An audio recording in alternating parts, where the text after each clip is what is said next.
This is the second conversation Donald and I have had on this stage. The first one was about spirituality generally, and we were a lot closer at that time physically, because it was a different time in the world's life. And then Donald spoke here, the Pearl of Great Price, on a Wednesday night, about a year after that, I want to say. And I love his mind and I love his originality. And when we talked here recently, we had long conversations. Every time Donald and I get on the phone together, it's an hour. Have you noticed that? Yeah. Yeah. So doing an hour tonight won't be uncharted territory for us, but it's an hour that we want to invite you into, you who are viewing this. I just want to begin by saying, and then pass it to you, we are one human family.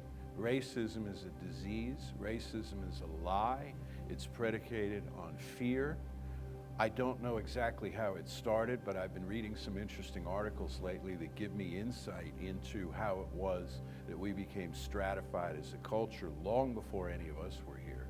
Yes. And skin pigmentation and language and culture and customs and indigenous background became all markers for judgment and suspicion and distrust and even hatred. And we live in a world today where this is, on the one hand, a lot of people, particularly people who look like me, are saying, I wish things would just settle down. I wish things would just quiet down, but they're not going to. This is a time, a critical time in the world's history. And I want to say this, and I don't mean it facetiously at all, but man, am I glad to be alive right at this time, at this time for this work to be done. Because no longer is this acceptable to us to live as two cultures or 3 or 20 cultures across the world, all of whom are circling around each other in distrust and suspicion. It's time to heal this thing, but before you can heal it, you got to clean the wound. And that, I think, is a lot of what we're going to be talking about tonight. Right. I struggled with what to say.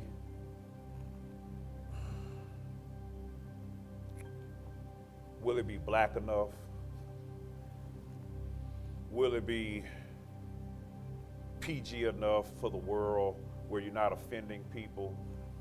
But God dog it, you just can't help but to offend people. So this race issue, it can't be solved with politics. Politics is what's holding it together anyway. Can't be solved through the judicial system. That's what's holding it together anyway. Man is a spiritual being, and any problem that arises with man is going to come out of the spirit. So I figured no better way to solve this but through some type of spiritual solution. And I'm not saying that what we've come up with is the end all be all, but what I am saying that I think we're on to something. Yeah. I didn't know how to start, but these words came to mind. If you can control a man's thinking, you do not have to worry about his actions. When you have determined what a man shall think, you no longer have to worry about what he will do.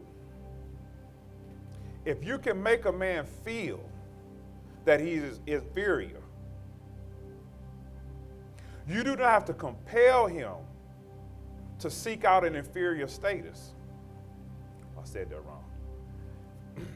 You do not have to compel him to accept an inferior status. He will seek it out himself. If you can make a man think that he is justly an outcast,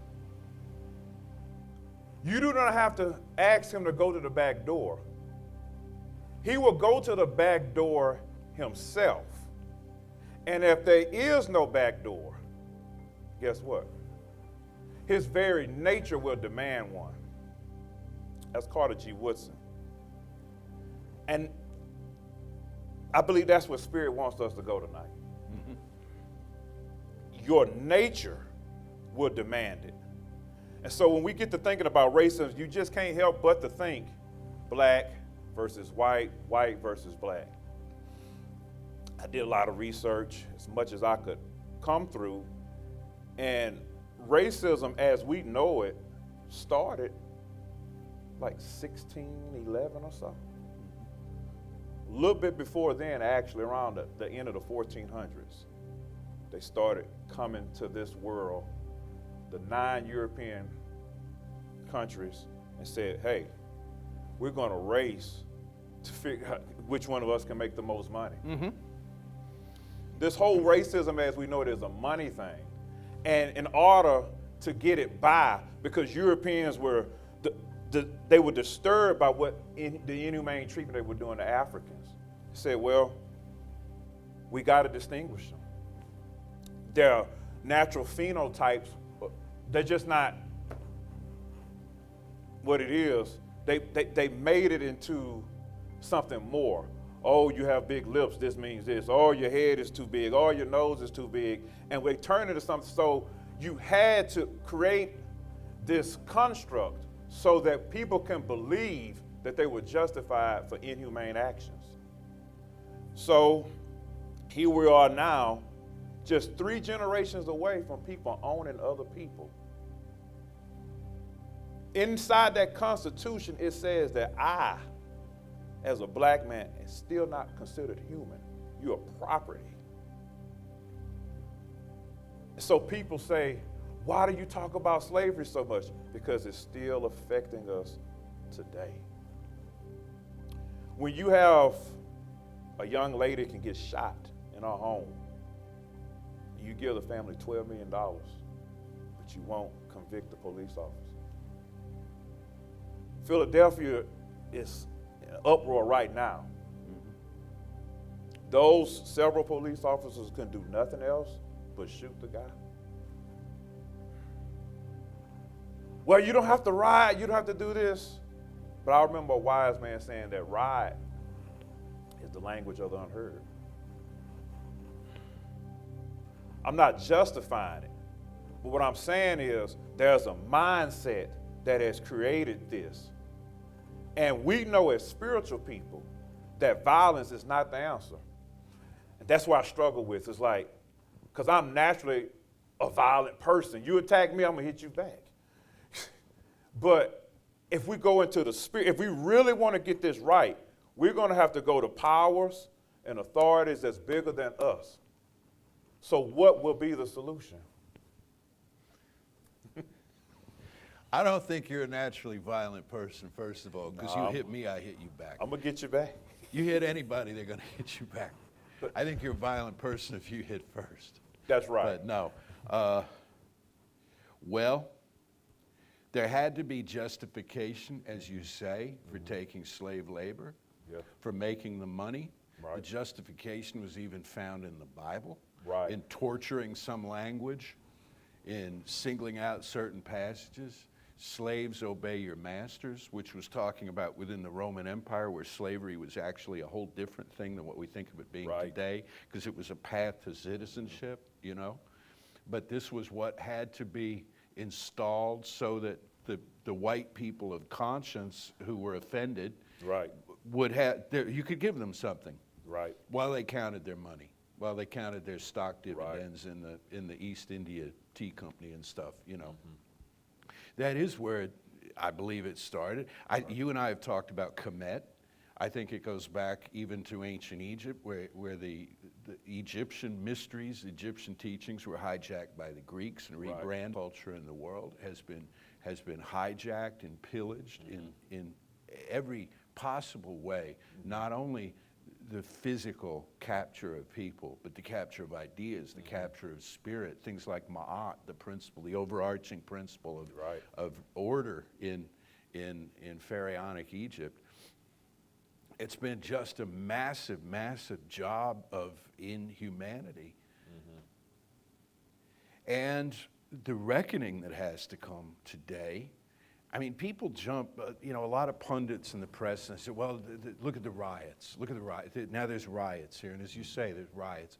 I grew up with riots. I'm a New Yorker, and when I was 13 years old, the college where my mother worked, there were riots. The students went on strike. The black students went on strike. The white students went on strike. They had two different purposes. One was anti-war, mostly, and having to do with who was sitting on the Dow Chemical Board. The black students were rioting because the university had built a gymnasium that backed up on Harlem, and they weren't going to let Harlem kids use it. It was going to be for the tuition-paying students only. And the black students and white students got together and worked together and effectively shut down the campus. And then the black students went to the white students and said, now leave. Leave us alone. Let us fight this battle for ourselves. Because every time we have, up to now, white people have swept in, white people of conscience, white liberals and so on have swept in and said, here, let us articulate what you're trying to say. Here, let us write up what you're trying to say, and we need to do this. We need to do this for ourselves. But there was the smell of tear gas in the air as I walked home from school and stuff, and I get it. And is it the right way to do things? Burning down businesses and trashing cars and especially harming people? No, it isn't. But you get people mad enough. And I've just got to say this, and I know we're only 10 minutes in here, and we're probably both offending lots and lots of people out there, but I've just got to say this. Notice that the pundits that talk about the riots here, when there's a riot in a country that we don't like and a government that we say is repressive, well, then it's a good thing. Right. And then it's when it's at Tiananmen Square or something like that, then, that's all different, because they're communists over there. No, violence is not the answer. Nobody's advocating violence. We're advocating something much greater than that. But you got to understand why people are mad. You got to understand. This is the thing. What is it that has driven us to this point? And if you break it down to like a family, if you have somebody, and it is, we're a human family, and if you're Donald personally unhappy with me, Jesse, and I can tell it from your body language, and you don't want to talk and all like this, Until we sit down and until we work that out, we can't have a healthy relationship going forward. We can look good for the neighbors. We can look good out in public, and pull it off that we're still the best of friends and all, but inside our hearts are dying until we sit down and have some kind of reconciliation.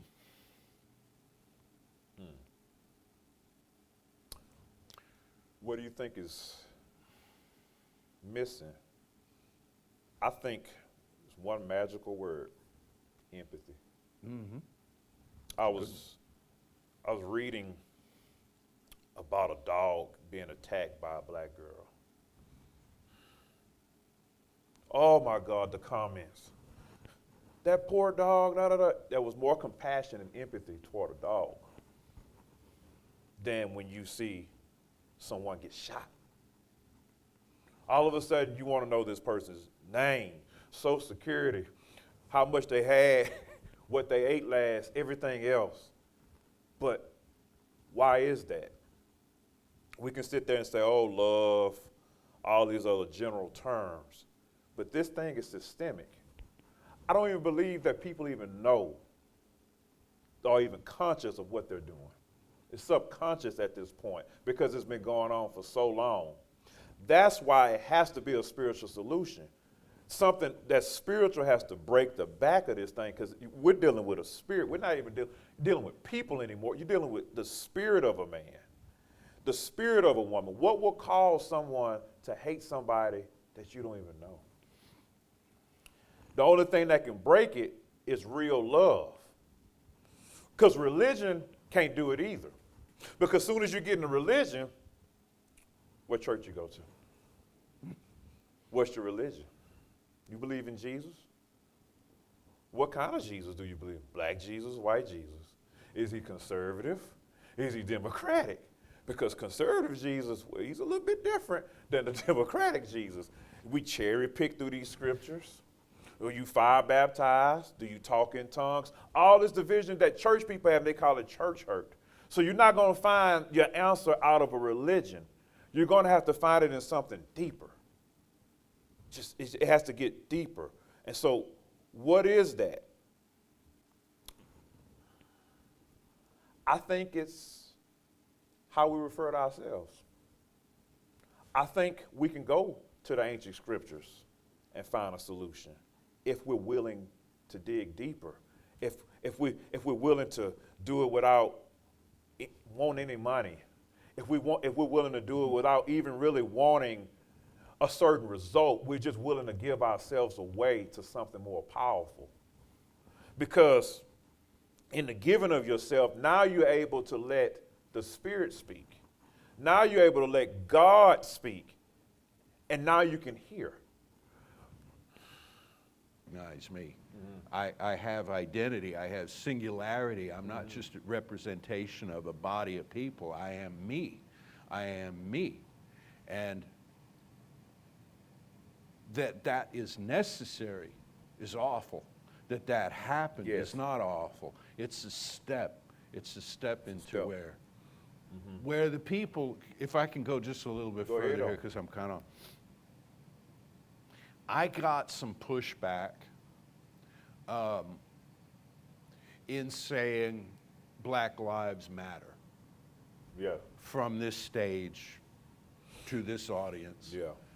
Not a lot and nothing ferocious, but I got some pushback. And the pushback came in the form of, you've heard this, all lives. All lives matter. And what I said at the time was, well, of course, all lives matter. No one's saying they don't. Right. Here's the issue. If I ask you, do you care about me? Right. And you say, I care about all living things, that's a kiss-off. That's not engagement. That's not answering my question. That's not even addressing my question. You know? That's completely blowing the thing out. And this is what sometimes when we get into, we, meaning in this teaching or interested in new thought, we get into talking about consciousness. We have a tendency to jump real quick to that. And well, let's just pray about it. We'll just treat about it. We'll know that God is going to lift all our cares and all. But I want to go back to a point that you made and then yield to you as you go forward with the idea. Every belief starts as a thought. It does. Everything that's in the unconscious started out as conscious. And so when I learn about unconscious bias, my own unconscious biases and the unconscious biases of other people, and why people of color are followed around in stores when they're shopping and things like this, where the person who's following them, if you ask them why they were doing it, they didn't even realize they were doing it. It's almost instinctive to them. You've got to be carefully taught. You've got to be trained into this by somebody who was trained into this, by somebody who was trained into this, by somebody who first started the idea in that family or that household, you know. And this is where it's like breaking the cycle of abuse, breaking the cycle of stupidity and fear and dogma with empathy. With empathy, which you don't see a lot of online. Because there are a lot of people that believe that everything is fine and that everybody has a fair shot. While that can be true in the spirit, in this natural world, that's hard to get for a lot of people. It's hard to get to that. Blacks are 10 times more likely to be arrested, pulled over. You already see what's going on. You can turn a deaf ear to it if you want, but people, they see it. What I'm advocating is that we choose a higher way of looking at it. This is going to take work. The way I'm seeing it is, don't look at me as a black man. Look at me as a child of God that so happens to be black. What I'm advocating is for us as blacks to look at ourselves from that angle. Now you can start having some power. If you don't get caught up in the religious dogma of it all, because they're going to say prayer doesn't work, but prayer does. Love doesn't work, but love does. There's plenty of examples of it, but we have majored in studying facts and bad news, and we haven't looked up other facts, other good news. And so could it be that these things that we study, the laws of attraction, and all these types of things. Could it be that what can work for the micro can work for the macro? If we can all, not even all, just a number of us get on one accord and start moving in that direction. Instead of seeing this as a problem, can we force ourselves as much as we can to see this as an opportunity for us to expand, for us to grow? That's a difficult thing. But nobody said it would be easy. But it's a difficult thing because what's the other option? Yeah, don't even want to consider that. Here's a caveat. Have we gotten so used to bad that we actually like it? Because what would I complain about? Well, it's Halloween season, and a lot of people go to these awful Halloween movies where all kind of terrible things happen, and they do that because I think they want to feel something. Right. And they go home to lives that are kind of humdrum, boring, whatever, but they've had the daylight scared out of them in the movies. And so are we inured to bad news and to conflict, and especially now at this time with the COVID and the election and so many different things that are pushing all of our emotional buttons? Yeah, possibly. But there's something else underneath that. I will go to my grave saying we all want the same things. Right. We want security, we want respect. Right. We want to provide for our families. Right. Meaning, purpose, a sense of a power that's greater than we are, that we can call on, that's right, right where we are. This is what we want. And when you talk about Donald, you say, we get enough, we don't have to get everybody, we just get a few people. Get a few. Well, I look at the few of us that are here in the room tonight. We represent a cross-section of the human family. We are black and we are white in equal numbers in the room present here tonight, where we're having a really good time. And this is a very emotional conversation that we're having, but I want to tell you that before the cameras rolled, when we were setting up, as people arrived on the campus, and we were laughing and we were joking, and there's respect, there's all those things I just mentioned. And especially empathy here. And if one of us needed something, the others would drop everything and be there for them. So why cannot the numbers just be increased out there? I say they can. I do too. I say they can. And I don't know, there's a question I have never asked you. In all our talking, but I'm going to ask it now. And that is, how were you raised to look at white people? Would you mind answering me that? Ooh. With skepticism. Yeah, okay. It's common. Watch them. You know how they are.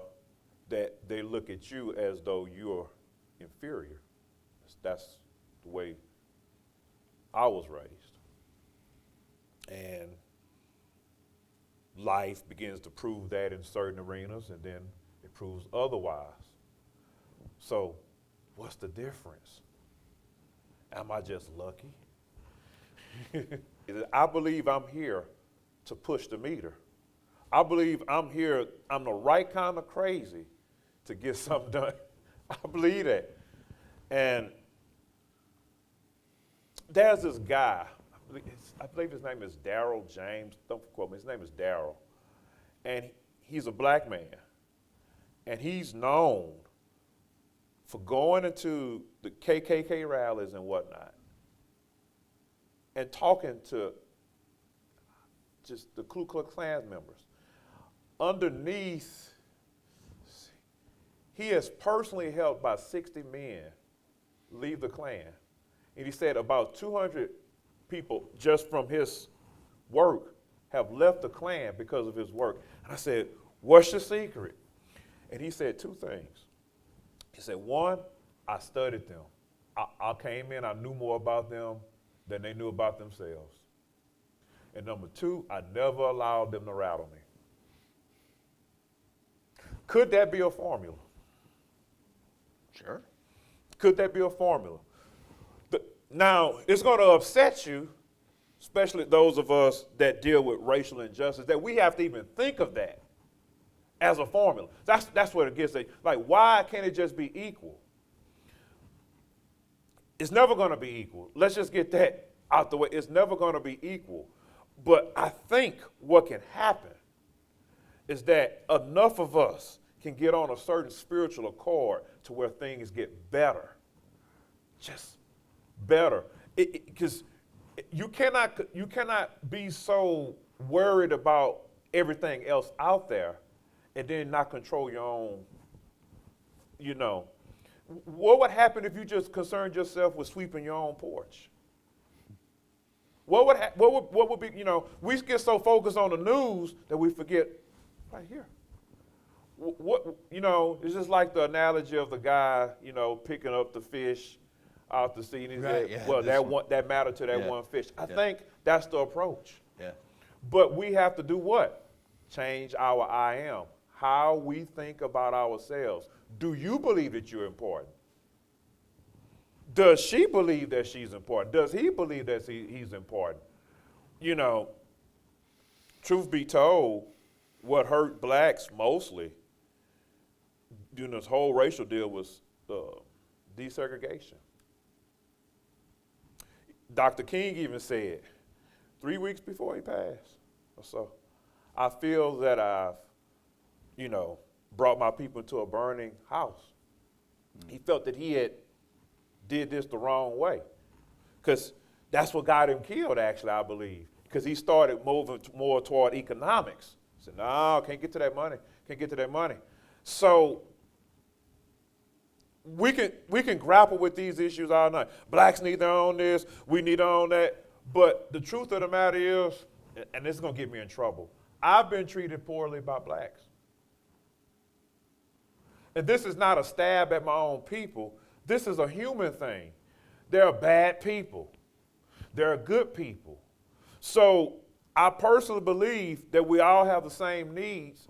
So then whoever's the ruling class is going to do it, whatever, you know, that's what I personally believe. So if blacks were to get on top, you used to have the same effect. That's what I believe. Now that's controversial. But whoever, because ultimately I believe it's a class issue. Not just so much a race. Race is just a convenient excuse to pass it on. Well, your head is shaped this way. Your nose is like this. So therefore, they came up with all this pseudoscience during the Age of Enlightenment to justify this mess. But I believe it's just an issue of class, and somebody in those particular classes want to keep that social structure so they can stay on top.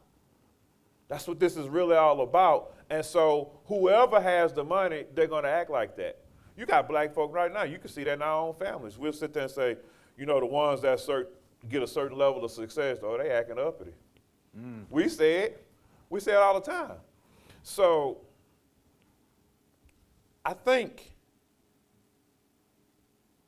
the solution, what I really want to drive that home, the solution is that name, I am. You want to elaborate on the mysticism behind I am. You know, it was mentioned in Exodus when Moses asked God, who do I say to these people, who sent me? And he said, I am that I am. This might sound crazy to a lot of people, but everything that happens in life is all about what you say, who you are. Mm-hmm. Everything in life is all about your level of confidence. Mm-hmm. So if blacks always need affirmation, which we do, what if we can get past that point and just say, I am, and we fill in the blank that I am? What if we can get past it? I believe that's the solution, is renaming ourselves, because we have a negative affiliation with the word black. We have a negative affiliation, even among ourselves. It's a negative affiliation that, you know, things don't go our way, that we're deprived. We need extra help. We need this, we need that. Just entertain this one thought. Could it be that we're actually being pushed to become better expressions of ourselves? What if we took it that way? Or we can keep on taking, oh, poor us, which indeed, I'm not saying that these situations aren't bad. That's horrible. I've experienced racism. It's horrible. But what if I changed my mind and said, this is not happening to me, it's happening for me? Now I'm getting into that mode of where I'm changing my I am. And I start replacing all these other things with I am. Can I jump in? Go ahead, please. You're talking about basically life making you a diamond. Right. Under that kind of pressure. Right. Yeah. I hear that. I agree that that's a powerful place to take it. Uh-huh. I also don't want white people let off the hook. Right. For it having to come to that. Right. Where after centuries of suffering,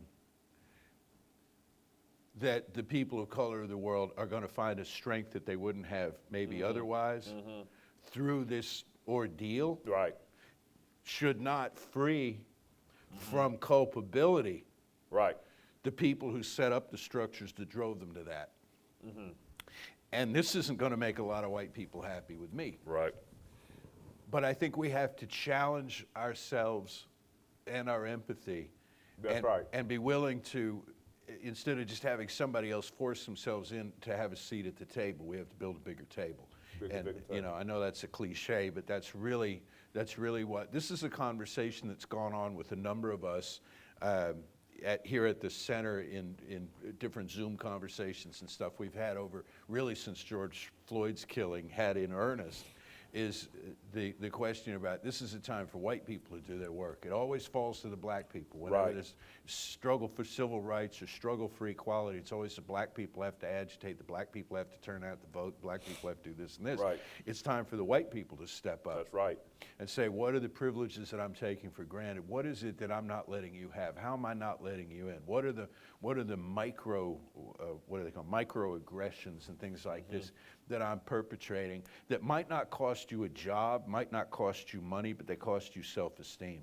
If I side-eye you or, clinch up, or here comes a black person and I don't trust them or where this is going to go, that I may come out of that unscathed, but they're going to carry that with them as another dent in their self-esteem, just as I would if I walked in a room full of people who all of a sudden shut down and didn't trust me and didn't know me. And all they knew about me was how I looked, you know. That's where we have got to do our work. And by our work, I mean really, really explore what we have set up in this country and how it works, and begin to fashion it in a new way. Because the God I believe in, like the God you believe in, has enough for everybody. That's right. It's not about economics. It's not about supply, demand, and the scarcity model and moving stuff from one place to another. That's how it happens in civics and economics. But in spiritual work, there's enough for everybody, where everybody could have the same quality of life, enjoy opulence, enjoy comfort. Some people are saying black people cannot help white people solve this problem because we caused the problem. And because we caused the problem, it is ours to have to fix. Then there are other people that are saying white people just need to stay out of it, because how can we say that we have a clue to try to understand black people? So what can a white person who sincerely cares to be a part of the solution do during this phase of reaching for the solution? You want that one? Well, we'll both weigh in. Yeah. that's why I came up with the whole idea of the I am challenge, because I believe there's no one answer, and that when you begin to lay in the proper way of just praying about things, divinity takes you to what the answer could be for you. That's, because you're gonna. The reason why this is so difficult, because, my answers may not be politically correct enough for my black counterparts. Well, whites need to do this and blacks need to do it. It's like, we're never gonna agree. But what we can do is become better individuals. See, we can become more spiritually in tune individuals. And if we become that, then we'll let our words do the work. Because right now, all this blaming, that's not going to get anything accomplished. Why haven't we really tried a God, of a radical spiritual look at how do you think about yourself? That's my take. Yeah, a God of all colors and no colors, a God of oneness. I mean, we all came from Africa. We all came from East Central Right. Africa, you know? And the people who look like me, for some reason or other, decided to go way far to the north, hunting reindeer, so, you know, following the star. We went up to where it was cold and it was dark, and so we mutated a lighter skin, an even different eye color. Blue eyes are a mutation, you know. And I go to a place in consciousness where it's not about geography and it's not about anatomy and biology. It's bigger than all of that. We are souls. There's a passage that Lisa had in a meme, and it went on our Facebook page, and it turns out the person it was credited to didn't actually say it, but it's so we got flagged. But it's a good statement. It says, "You are not a body. You have a body. You are a soul. You are a soul." That's where we go in the I Am. I'm going to ask a question of Donald. If you would tell us a little more about the I Am challenge, because you put a lot of work into that. Well, the idea came to me that if we could take the best of what's going on with social media and we come up with this hashtag, Your I Am Challenge, and you would every day set your phones, or you can remember every 2 to 3 hours, sit there and say, I am. Whatever it is. I started doing it myself, and I noticed more abundance, more certain things started happening for me, and it gave me a positive, just great results.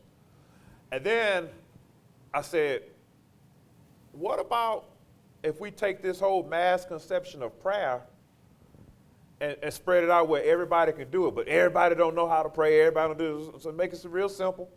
Every day at 12 o'clock, we would all get together and say, I am love, that I am. Just say it 3 times. As many people as possible. Because I personally believe the most powerful day of the week is Sunday. The reason why I believe that is because most people are worshiping. Mm-hmm. And so it changes what's going out. I believe that one day of the week keeps this world going. That's my personal belief. So I believe, what if we could start duplicating that every day at 12? I read so many stories about prayer groups and people getting together and doing affirmative prayers, and they pray for each other, you know, and they started doing. I said, why don't we bring this to the world? Because arguing about it is not going to change it. Let's do something, and this is free. Doesn't cost you anything. Yeah. I'm not asking for an offering. I mean, I can raise offering, but I'm not gonna this doesn't cost you anything. The only thing it costs you is time. And if you don't have that, well, okay.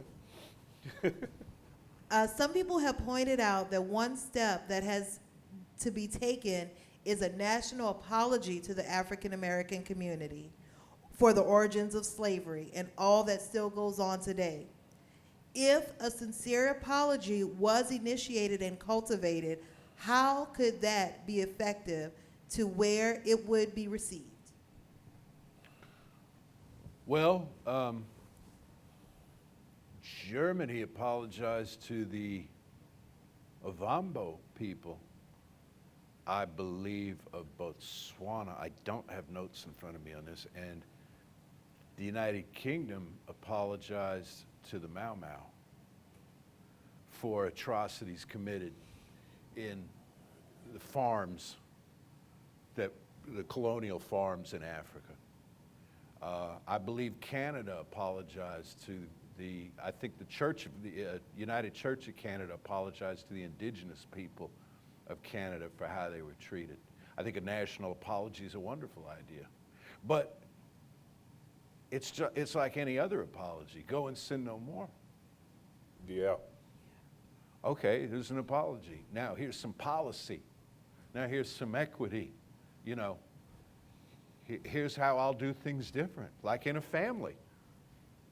I think that's a good symbolic gesture, but the best apology is change behavior. And we're going to have to go into that issue of reparations. We got to get into Dr. Claude Anderson's Powernomics. We're not talking about giving everybody a check. That doesn't work. I mean, no. We're talking about setting up systems where people of color can advance themselves economically, financing, et cetera, you know, a person is going to change in how law enforcement is, and the real change. Mm-hmm. But if they don't do it, we have to change. We have to become the change that we're looking for.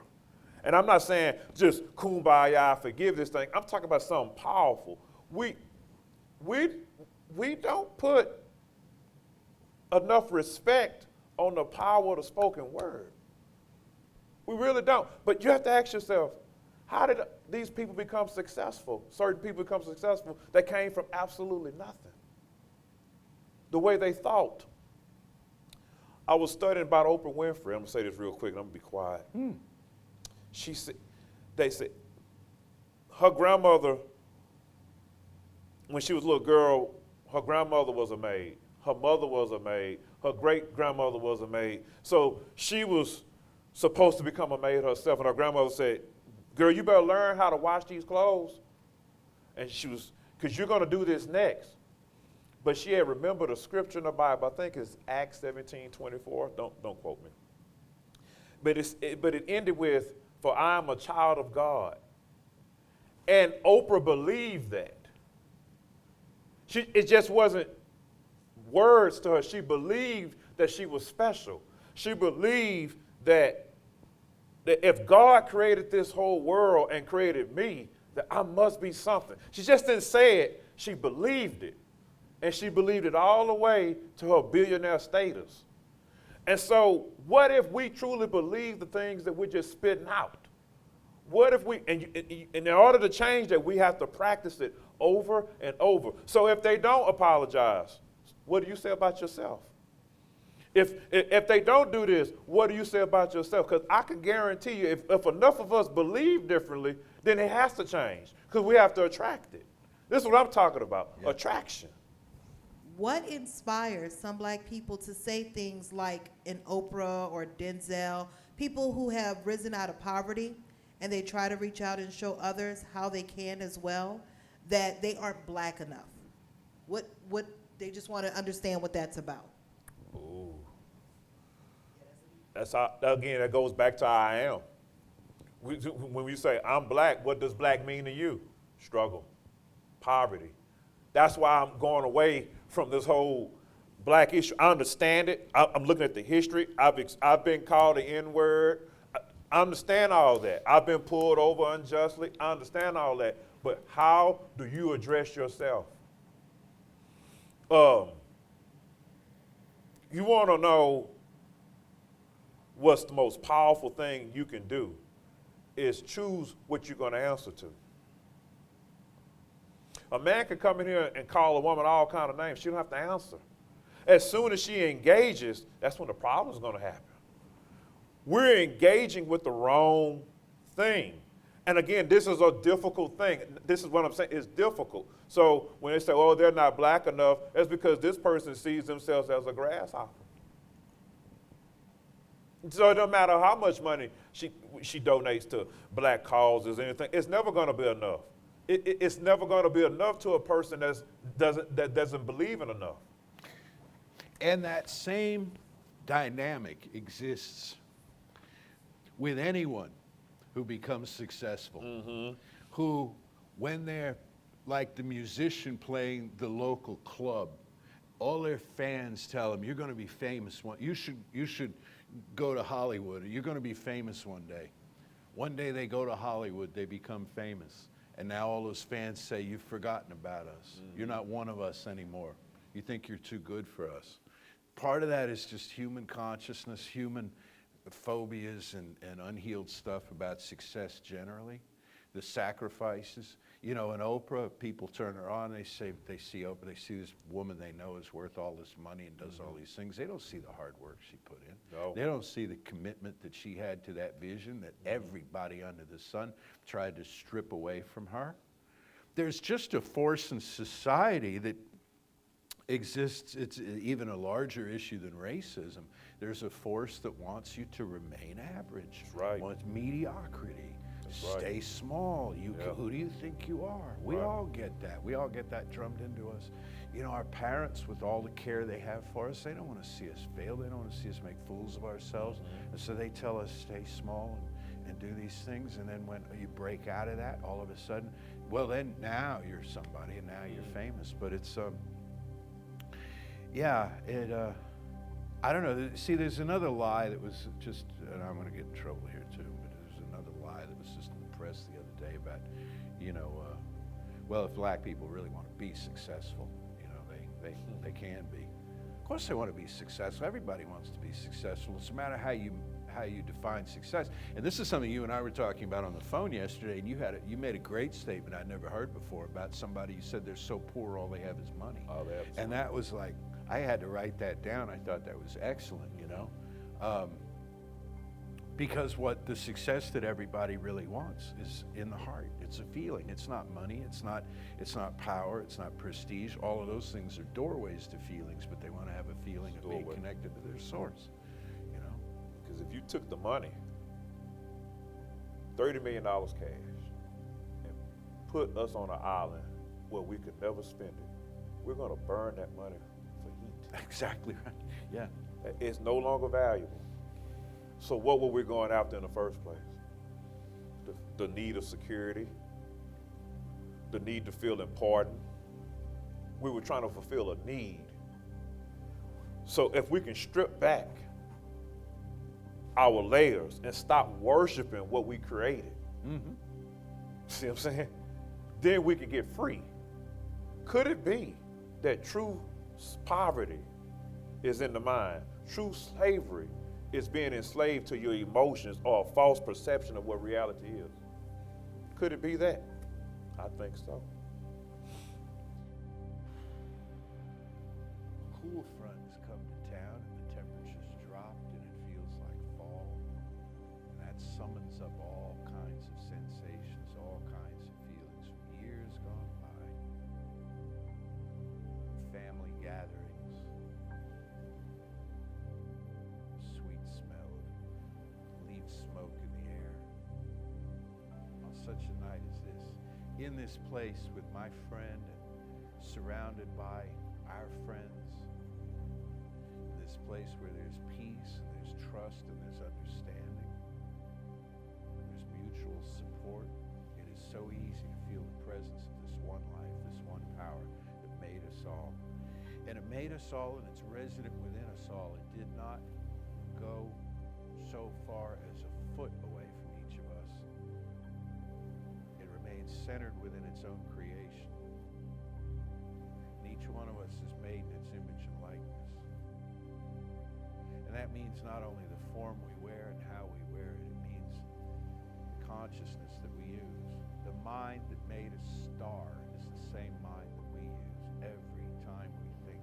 And when we think and wrap it in feeling as an intention, it becomes a mighty thing, a powerful force, a new cause that draws out of the formless creation new effects. I affirm and know that in this culture, we have now come to a place in consciousness where such a thing as racism not only has never existed, it is not even possible. Now, to arrive at that place in consciousness, I recognize it takes work. But I must start with the end in mind. And so I go to that end in my quiet time, in my Sabbath time. Each day, every day, to the place where nothing has ever been wrong. No one has ever been wronged. No one has ever been unloved. No one has ever been harmed. Where all there is this I am that I am, this unconditional, all-enfolding love. For this knowing, for this feeling, for this sweet evening together, I am so deeply grateful. Thank you, infinite presence of life, Father, Mother, God. This is so, and so it is. So it is. Okay, real quick, the website is www.youriamchallenge.com. Go there, like our Facebook page, and start posting your I ams online using that hashtag. I want to make spirituality cool again. Let's put it out there to the world who we say we are. You know, you want more love, you have to become more love. You want more success, you have to become more success. So start using that name of God with this challenge and invite your friends, your mama, your cousin, them, everybody, and let's get this done. Yes.